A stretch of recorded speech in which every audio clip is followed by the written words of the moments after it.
So in this video, I'm gonna show you how to set up face recognition on Samsung Galaxy S25 Plus.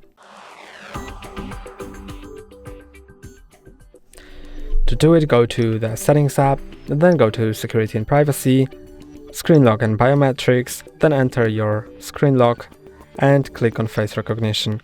Now I'm gonna remove it because I already have it set up, and then click on Register Face.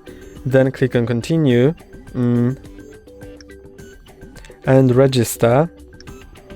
Now I'm gonna put my face in the frame. Now it asks me to tilt my face up.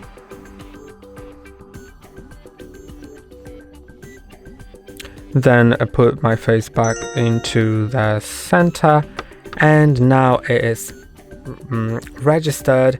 And now to unlock my face, I just need to look at the camera and it's unlocked. So you can see that I just lifted my phone and it unlocked automatically like that.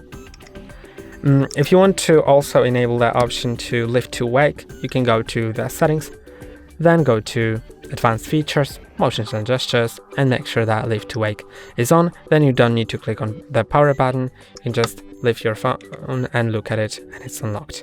So that's all for today. Don't forget to like and subscribe. See you next time.